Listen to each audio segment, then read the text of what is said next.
요즘 실적 시즌인데 실적이랑 이런 거 어떻게 보는지. 아, 실적을 한 번도 본 적이 없어요? 기사 이렇게 나오면 뭐 실적 좋아 뭐 이런 그런. 그 실적이 좋다는 기준이 있어야 되잖아. 삼성전자가 실적 그럼 뭐 한 10억 벌었다고 좋다고 할 거야?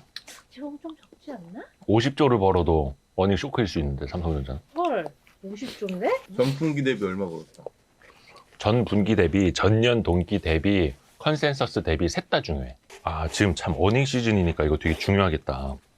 꼭 알려드려야겠다. 코 한 번만 풀고. 재무제표가 회사의 재무와 관련된 모두 제자예요. 어이. 그래서 회사의 재무와 관련된 모든 표야. 거기에 뭐가 있냐, 네 가지가 있어. 뭐 있어? 얘기해봐. 자, 현금 흐름표, 응.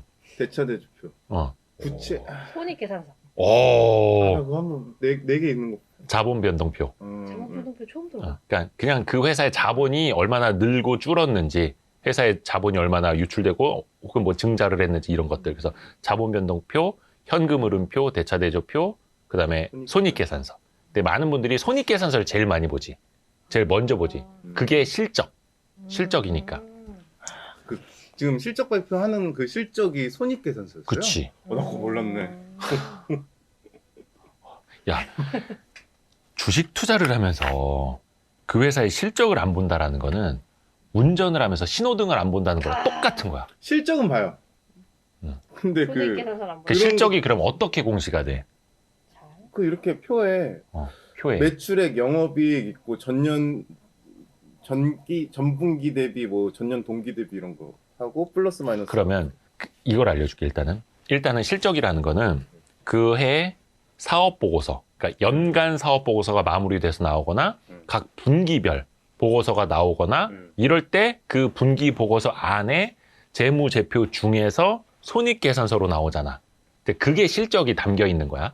근데 그 분기 보고서란 사업 보고서 같은 게 연간 끝나고 나서 그 회계 연도가 종료되고 나서 90일 이내에 공시를 해야 돼요. 그러니까 대부분 12월 결산법인이면 다음에 3월 말 전에 나오죠. 그리고 이제 이건 좀 복잡한 얘기인데 주총 같은 경우에는 2주 전에 소집을 통보를 해야 돼. 근데 주총 소집을 통보를 할 때 반드시 감사 보고서를 첨부하게 돼 있어.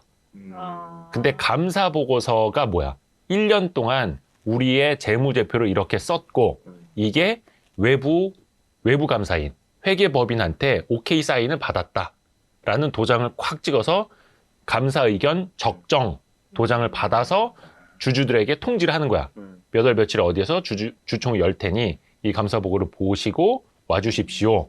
와서 주주들이 감사 보고서 결의안에 대해서 땅땅땅 해주십시오. 그래야지 주주들이 인정한 그 회사의 감사 보고서, 주주들이 인정한 그 회사의 사업 보고서가 되는 거야. 그래야지 그 1년치가 다 완성이 되는 거야. 그래서 그 전에 먼저 실적도 공시하고 감사 보고서도 공시를 하는 거고. 근데 중요한 건 일단 실적 얘기로 다시 본론으로 돌아가서 보면은 실적은 분기 보고서는 각 분기가 끝나고 45일 이내에 공시를 하게 돼 있어. 그러니까 예를 들어서 3월 말에 1분기가 끝나잖아. 12월 결산법인일 경우에. 그러면 5월 15일까지. 그러니까 단순히 이거는 그냥 영업일 기준으로 말씀드리면. 근데 2분기다. 그러면은 뭐 7월 15일까지. 아니다. 8월 15일까지구나. 그치? 6월에. 8월 15일까지. 그럼 3분기면은 얼마야? 10월 15일? 아니다. 11월 15일이구나.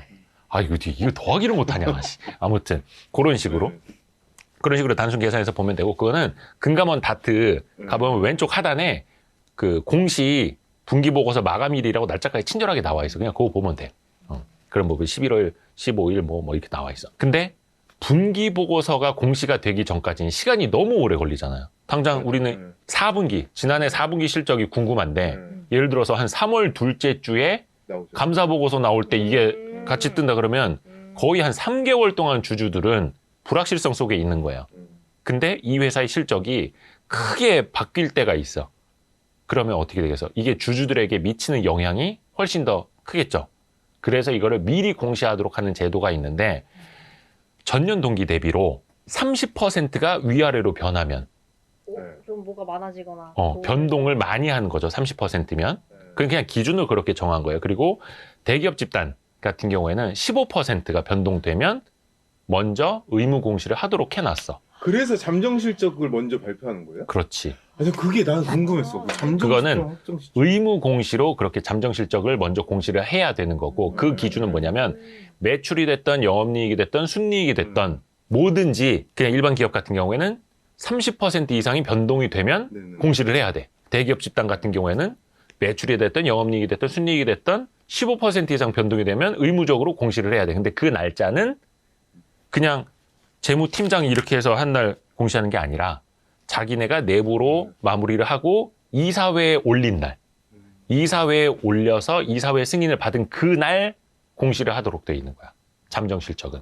근데 요거는 그 밑에 보면 잠정이라고 나와 있잖아. 왜냐면 외부 감사를 받은 이후에 요게 수정이 될 수가 있다라는 표시를 항상 달아놔. 왜냐면 외부 감사인이 보고 요런 거 좀 처리, 회계 처리 이렇게 하시면 안 되고 좀 고칠 수가 있단 말이야. 근데 일단은 잠정이라도 주주들에게 먼저 알려야 된다. 왜냐? 회사 내부적으로 검토가 끝났고 주주들을 대리하는 이사들이 이거를 확인을 했다면 모든 주주들에게 알려라. 이런 공시제도인 거야. 그리고 나서 정밀한 외부 감사를 통해서 확실해진 나중에 그 손익계산서를 분기보고서나 사업보고서에 담게 되는 거고. 요런 구조야.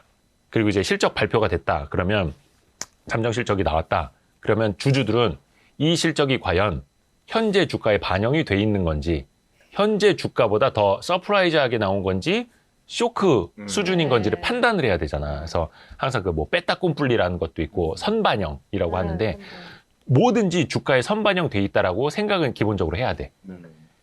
주가라는 녀석은 최소한 6개월 이후를 먼저 반영을 하는 거잖아요. 뭐 바이오라든지 어떤 것들 막 3년 후를 먼저 반영을 하기도 하고 그거는 그냥 주관적인 판단이기도 한데 그러면 지금 주가는 밸류에이션을 곱해봤을 때 뭐 지금 1월이니까 당연히 2022년 연간 실적 예상치를 반영을 하면서 가는 걸 테고 얼추 하반기로 가다 보면 이제 눈높이는 23년 실적으로 조금씩 변할 거고 그래서 12개월 포워드라는 표현을 쓰잖아. 12MF라는 걸 애널리스트 보고서에서 본 적이 있을 거야.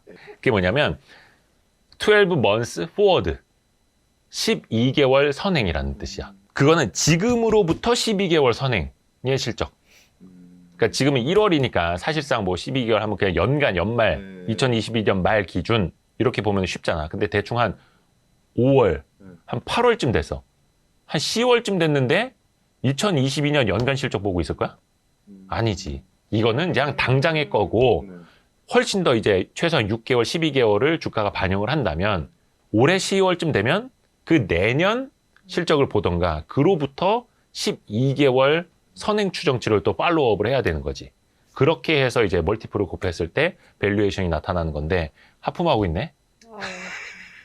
그래서 아까 초반에 전년 대비도 중요하고 전년 동기 대비도 중요하고 이거 똑같은 말이구나. 전분기 대비도 중요하고 컨센서스 대비도 중요하다고 이야기를 했잖아. 예를 들면 이거야. 계절성이 있는 사업 같은 경우에 예를 들어서 수용복 회사야. 근데 2분기 매출하고 4분기 매출하고 비교하고 있으면 돼야 안 돼? 안 되지.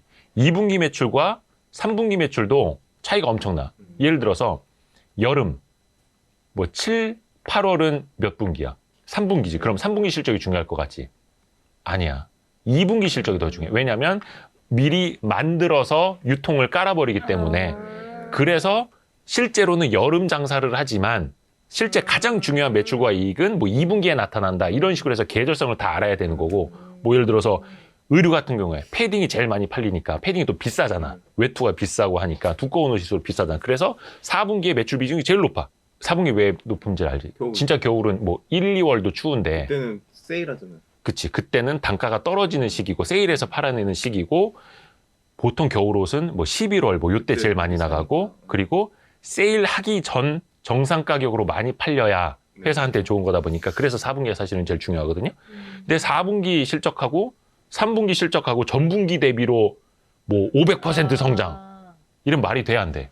안 되는 거야. 그래서 항상 계절성이 있는 건 전년 동기 대비 같은 기간 대비로 봐야 되는 거고 그게 아니라 전분기 대비가 중요한 거는 그런 계절성 없이 꾸준히 이익을 내는 것들은 전분기 대비도 중요해요. 그리고 뭐 GDP라든지 그런 거는 이제 계절 효과를 제거하는 통계도 만들거든요.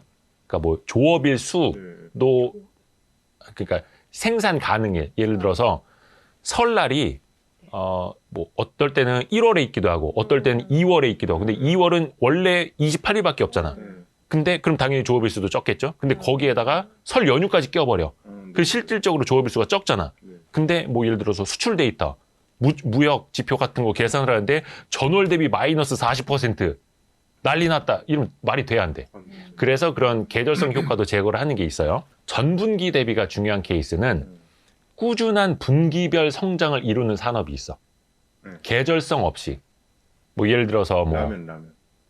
라면도 약간 계절성이 있어. 겨울에 많이. 특히 음식료 같은 경우도 피크닉 그러니까 사과 주스. 야외 활동 많을 때 많이 팔리는. 뭐 예를 들어서 품. 롯데칠성 같은 음료수라든지 뭐 빙그레 아이스크림 그러니까 그런 것도 다 계절성이 있는 거예요. 근데 그게 아니라 예를 들어서 뭐 반도체? 언택트 비즈니스라든지 뭐 이런 거는 계절성이 따로 없잖아. 꾸준히 전분기 대비로 성장하는 산업에 있는 건 전분기 대비도 중요한 거예요. 근데 엄밀히 따지면 조금이라도 좀 계절성이 있을 테니까 그래서 항상 주주들이 뭐 주담 통화할 때도 그렇고 데이터를 볼 때도 이 회사의 성수기는 몇 분기다. 그래서 뭐 4, 2, 3, 1, 뭐 4, 1, 2, 3 이런 식으로 최대 분기별 그거도 알고 그건 기본이야. 그건 기본입니다. 해서 전분기 대비, 전년동기 대비 어떤 게 중요한지는 산업마다 기업마다 다를 수 있고 제일 중요한 거는 컨센서스 대비. 네네. 아까 이야기한 것처럼 항상 주가는 선반영하고 있다 보니까 컨센서스가 뭐 예를 들어서 이렇게 반영이 돼 있어 주가에 이렇게 주가가 성장을 해왔어. 근데 분기 영업이익을 말 그대로 100억 시장 예상을 했어. 근데 90억이 나왔어. 그럼 어닝 쇼크겠죠? 뭐 110억이 나왔어. 그러면 어닝 서프라이즈겠죠. 그러면 주가는 110억이 나왔을 때 오를까 떨어질까? 올려. 선반영이라 안 오르지 않을까? 둘 다 맞아. 오를 수도 있고 선반영이라 안 오를 수도 있어. 근데 그래서 주식 투자가 어려운 거거든. 당장 이번 분기에 그러니까 지난 분기지 직전 분기 실적 딱 공시 나온 거 보니까 어닝 서프라이즈야. 그러면 요것만 놓고 보면 주가는 올라야 돼. 근데 어닝 서프라이즈가 나왔음에도 불구하고 주가가 부러지는 경우가 있어. 말 그대로 선반영 됐을 때. 그러면 선반영 됐을 때 자, 지나간 것은 지나간 대로 그런 의미가 있죠. 근데 중요한 건 또 뭐야? 그 다음 분기. 다다음 분기. 근데 지난 분기는 어닝 서프라이즈가 나왔는데 다음 분기, 다다음 분기에 대한 눈높이는 낮아지고 있다 쳐봐. 넷플릭스? 뭐 그럴 수도 있고. 그러면 당장은 어닝 서프라이즈가 나와갖고 막 와 완호성했는데 주가는 부러지고 있는 거야. 이거 뭐야? 이렇게 되는. 그래서 항상 주주들은 지나간 것은 확인을 하는 작업이고 이 확인한 걸 바탕으로 미래를 또 내다보는 작업이에요. 그래서 어닝 서프라이즈를 진짜 정확히 해석을 하려면 지난 분기 어닝 서프라이즈가 이 회사 어떤 구조적인 변화로 인한 건지 일시적인 어떤 외부 변동 때문인지를 봐야 돼. 예를 들어서 이 회사의 원가 경쟁력이 엄청 좋아졌어. 그러면 지난 분기 이익률이 굉장히 좋아서 어닝 서프라이즈가 났어. 그러면 이게 3분기에도 이어지고 4분기에도 이어지겠네? 이런 추측이 가능하잖아. 그러면서 같이 날아갈 수가 있는 거야. 그러면 애널리스트들이 그 다음날 리포트를 쓸 때 이 회사의 체질이 달라졌다. 그러면서 실적 추정치를 다 끌어올리는 거죠. 그래서 어닝 서프라이즈도 가급적이면 데이터가 아니라 본질을 봐야 되는 거야. 본질을. 근데 예를 들어서 어닝 쇼크가 나왔는데도 주가가 올라가는 경우가 있어요. 뭐겠어? 역시 선반영. 역시 선반영인데 악재 해소, 불확실성 해소다. 이거야. 시장이 야 이거 지난 분기 실적 안 좋을 것 같아. 안 좋을 것 같아. 그러면 흘러내렸어. 안 좋을 것 같아. 근데 정말 안 좋게 딱 나왔어. 그러면은 야 이거 불확실성 해소다. 근데 여기서도 중요한 게 뭐냐면 그냥 안 좋은 대로 나왔으니까 불확실성 해소가 아니라 그 자체가 중요한 게 아니라 다음 분기부터는 턴어라운드가 될 거다라는 희망과 기대가 있을 때 어닝 쇼크와 함께 주가가 오르는 거지. LG생건이었나 어디 화장품 잘 팔려서 어닝 서프라이즈가 아니라 음식료가 모자를 팔아가지고 맞아요. 뻑 떨어져. 맞아요. 이게 무슨 일이지? 막 이랬어. 그거는 작년 3분기 실적이었나 아마. 네, 뭐 얼마. 작년 2분기가 작년 3분기 실적. 그러니까 그거예요. 지난번에 그 LG생건 사례에서 보듯이 진짜 좋은 지적해줬어. 회사가 어닝 서프라이즈가 나온 거야. 근데 주가가 부러지지. 그러니까 시장에 정답이 있고 미스터 마켓이 알려준다고 하는데 물론 이제 미스터 마켓도 틀릴 수는 있는데 어닝 서프라이즈를 낸 게 1회적으로 비용을 막 통제하고 줄 거 안 주고 어디 갚을 돈 안 갚고 해서 이익을 짜낸 걸 수도 있고 LG생건처럼 화장품을 기대했는데 그게 아니라 음료 부문에서 막 수익이 일회성으로 확 잡혔고 이런 거라면 어닝 서프라이즈 진정한 어닝 서프라이즈가 아니었던 거지. 그래서 항상 그 본질을 들여다봐야 되는 거예요. 그리고 또 하나가 회사에서 얼마든지 이제 손익을 만질 수 있는 경우들이 있거든요. 예를 들어서 올해 이번 분기에 적자가 날 것 같아. 근데 도저히 막 CEO가 나는 적자는 용인할 수 없어. 그럼 저기에 건물 하나 팔아. 땅 좀 팔아. 이렇게 해서 실적을 낼 수도 있어. 근데 그거는 뭘로 잡힌다? 영업 외 왜? 이익으로 잡히는 거예요. 예를 들어서 유형자산 처분을 통한 영업 외 이익. 그래서 손익계산서만큼 중요한 게 현금 흐름표라는 거예요.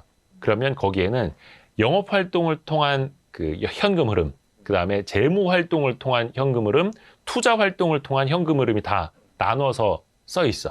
그래서 중요한 거는 영업 활동을 통한 현금 흐름은 엄청나게 마이너스인데 일시적으로 갖고 있던 건물을 팔아서 영업 외 이익을 가져온 거라면 이거는 어닝 서프라이즈가 나도 진퉁이 아닌 거지. 그래서 항상 애널리스트들 보고서 보면 일회성 이익, 일회성 비용을 제거한 이익은 어떻다. 이런 식으로도 이제 달리는 거예요. 근데 그거를 애널리스트 보고서가 나올 때까지 그냥 기다릴 게 아니라 내가 먼저 체크를 해야 되는 거야. 그러니까 이번에도 뭐 특정 기업에 대해서 애널리스트가 실적 추정치를 좀 떨어뜨렸다. 목표 주가를 낮췄다 하니까 막 사람들이 애널리스트가 욕하고 난리가 났잖아.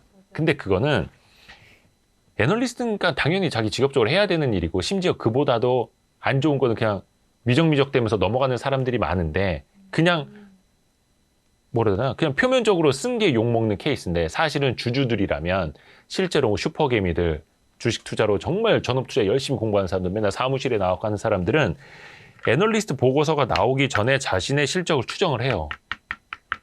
그럼 업황이 어떻고 전방산업에서 얼마를 투자를 했고 계속해서 뭐 물량 출하가 어땠고 그러니까 그 수출 코드까지 따가지고 이 회사 물량이 얼마나 나갔는지를 보고 거기다가 대충의 단가를 곱해가지고 이번에는 좀 이익이 어떨 것 같은데 추정을 하는 거거든요. 근데 그 회사랑 만약에 IR 커뮤니케이션을 원활히 해왔던 사람이다. 그러면은 주가가 그 전에 사실 흘러내렸어. 그러면 시장이 이거 뭐지? 무슨 이상 있나? 그러면 이제 물어볼 수가 있게 회사에 뭐 물량 잘 나가고 있냐? 근데 그냥 뭐 잘 되고 있다. 이런 거는 얘기는 해줄 수 있거든요. 이제 실적을 말하면은 이건 미공개 정보 이용해가 되는 거니까 불법인 거고. 근데 그런 흐름을 통해서 캐치를 할 수는 있겠지. 근데 중요한 거는 그걸 하나하나 다 해야 되는데 아무리 유능한 투자자도 그거를 하루 종일 다 할 수는 없기 때문에 그래서 뭐 스터디 모임이나 전업 투자자 사무실에서 나눠서 하는 거야, 나눠서. 너는 이거 체크해봐. 나는 저거 체크해볼게. 근데 그게 안 되고 개인 투자자가 뭐 20개 종목, 30개 종목을 갖고 있는다라는 건 하나하나 실적 공시도 안 본대잖아. 그럼 그 회사에 뭐 전화하면서 체크할 거야? 전방산업 흐름 체크할 거 안 하잖아. 그냥 이거는 그냥 묻어두는 거야. 눈 감고 있는 거야. 신호등 안 보고 그냥 운전하고 있는 거야. 눈 감고 운전하고 있는 거야. 근데 그런 사람들이 솔직히 말하면 개인 투자자 1000만 개미들 중에 990만은 될 거야. 그래서 흔히들 이야기하는 게 상위 뭐 5% 정도만 개인 투자는 뭐 돈을 번다 그러잖아. 상위 10%? 뭐 넓게 잡아서. 근데 그 상위 10%에 들면 최소한 돈을 잃지는 않는다. 투자를 하면서 돈을 번다라는 건데 주식 투자에서 있어서만큼은 우리 공부할 때는 상위 10% 들기 진짜 어렵잖아. 전국 10% 안에 들기 진짜 어렵잖아. 근데 주식 투자에서는 전국 10% 안에 들기가 쉬워요. 1000만 개미 중에서는. 그냥 대충 막 뜨끔뜨끔하고 막 리포트나 막 깜짝이야. 막 이 종목 어떻게 해야 되나요? 이 종목 좀 봐주세요. 이런 사람들이 대부분이야. 그러니까 물론 아직 기초가 안 돼 있으니까 물고기 잡는 방법에 대해서 토론해 봅시다라는 건 오케이. 근데 그게 아니라 지금 이 물고기 상태 좀 봐주세요. 이러면 안 되는 거지. 이게 바다에서 잡은 물고기인지 강에서 잡은 물고기인지도 모르는 정도면 얘기했잖아. 여기가 바다인지 강인지 냇물인지 하수구인지도 모르고 낚시하는 거라고. 시간 낭비지. 그래서 조금만 공부하잖아? 그럼 상위 10%는 그냥 들 수 있어.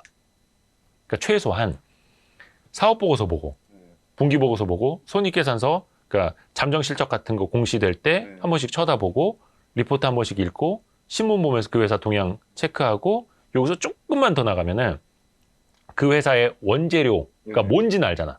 그 국제 시세라는 게 있단 말이야. 뭐 물론 뭐 해외 유료 사이트 뭐 몇백만 원짜리 가입하 이게 아니라 그냥 무료 사이트라든지 이렇게 나오는 데들이 있어. 그거라도 좀 체크를 하면서 예를 들어서 뭐 골판지 관련주다. 그러면은 뭐 폐지 가격은 자원순환센터 통해서 한 달에 한 번씩 공시가 돼. 그런 걸 보는 거지. 얼마나 쉬워. 뭐 예를 들어서 백화점 돌아다니면서 점원한테 요즘 요 브랜드 잘 나가냐고. 이번에 좀 세일했는데 좀 반응들 어땠냐. 얼마나 쉬워. 그리고 막 기사에도 나오잖아. 뭐 했는데 뭐 많이 팔렸다. 그 다음에 뭐 백화점 의류 매출이 얼마나 늘었다. 그럼 백화점에 의류 파는 회사들은 일반적으로 평균적으로는 좋아졌을 거 아니야. 그럼 거기에서 또 경쟁력을 판단을 하면 되는 거고. 요 정도까지만 하면은 장담컨대 상위 10% 듭니다. 근데 다행인 건 Y스트릿이라든지 뭐 슈퍼K 채널이라든지 요런 채널도 보는 분들은 그런 공부하시는 분들이 많아. 너무 좋은 거야. 근데 다른 채널들은 안 하시나. 근데 우리는 진짜로 지식과 자산의 복리 효과. 홍보. 이게 운전은 목숨이 걸린 행위잖아. 근데 주식 투자는 내 피땀 눈물 목숨 같은 돈이야. 예를 들어서 내가 이번에 투자 잘못해서 500만 원 날라갔어. 한 달 이상 뭐 2달 월급이잖아. 근데 사람들이 그거는 괜찮다고 생각을 해. 근데 회사에서 2달 동안 월급 안 줘봐. 얼마나 피눈물 나겠어.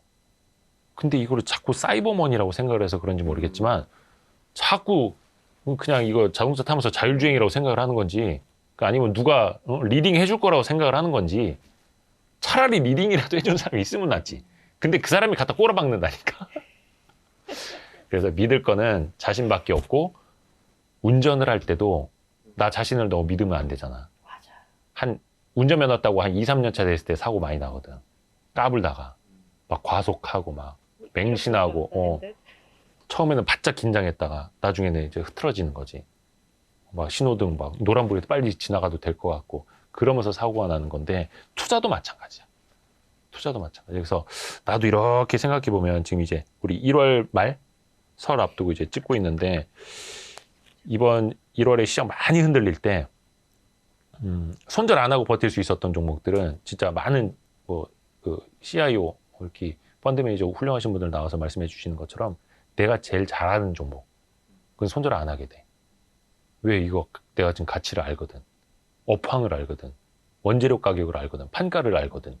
그럼 팔 필요가 없지. 근데 또 그런 업황도 좋고 이런 것들 또 주가도 많이 안 떨어졌어. 방어가 돼.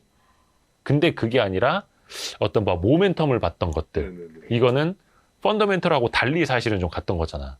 그러면 그런 것들은 감당이 안 되는 거지.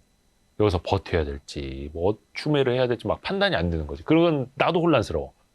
근데 포트의 절반 정도는 내가 펀더멘털을 알 수 있는 것들, 나머지는 조금 모멘텀을 봤던 것들 막 이러면은 이게 배분이 되는 거지.